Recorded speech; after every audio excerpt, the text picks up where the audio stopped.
Another day, another unboxing. For this time, i-unbox natin assorted at iba-iba. Okay, ano ba kasi to? Ano ba kasi mga assorted at iba-iba yan? Unang-una, bumubungad yung necklace na talaga Sobrang naman. mabenta dahil nga ikaw ba naman lapitin ang swerte. At itong pumapangalawa, minimalist lang to, babe. Ginunting lang pero earrings ang laman. Walang box na lagayan, malinaw pero earrings yan. Ito yung earrings na malupitan at pangdiinan na non-faded, non-tarnish at hindi nangangalawa. Sumunod na to, medyo kami nawindang. Alam niyo kung bakit? Dahil hindi rin namin alam kung ano to. Pero nung kalaunan mga babe, very useful pala to lalo na kung may gardening ka. And the other one again, ay medyo hassle na ng konti yung mga pagbubukas dyan. Pero maa-amaze ka na lang talaga kasi may pa sunglasses pa. Alam mo yun na kahit ikaw nawiwindang kasi nga tag-ulan na pero inulan ka na naman ng sandamakmak na sunglasses. Ito talaga yung mga talagang literal na pandiinan. Hindi porket tag-ulan ay sasabihin mo hindi mo kailangan tong sunglasses na to. Darating ang panahon, kakailanganin mo din yan.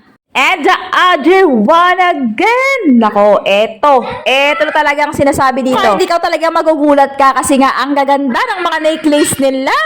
Yung mga necklace na hindi mo talaga aakalain. May mga pa-bracelet, pa-watch bracelet. Ano yun, be? Relo na, bracelet pa, complete inclusion na. Ikaw mismo ay mawiwindang talaga. Well, actually, kami dito windang na rin. Ay, napaka-weird lang talaga. Sobrang kakaiba yung mga pinapadala nila. Etong pang malupitang relo na to. Yung relo na binabalik-balikan at hinahanap ng karamihan.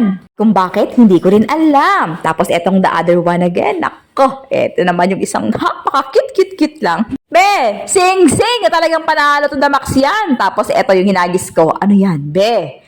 Eto na, necklace na with a bracelet pa. O diba, sandamakmak na yung aming basura. Pero sige, okay lang yan. Ito yung mga necklace na wala lang silang mga box na lagayan. Pero pandiinan kasi nga, chain and pendant pa lang. Ay, panalo talaga. Panalo ka dahil nga bagsak presyo. Sobrang sulit, non-faded, non-tarnish at hindi nangangalawang. Ito pa yung nagte-trending na hamunan dyan sa mga pa-necklace and bracelet natin. Lahat ng mga jewelry natin, beb. Kung hindi ka naniniwala, pwede mong ibabad sa Sunrocks yan. Kapag kursunado yung mga gantong klaseng mga unboxing natin, lahat yan lalagyan ko ng yellow basket. Abangan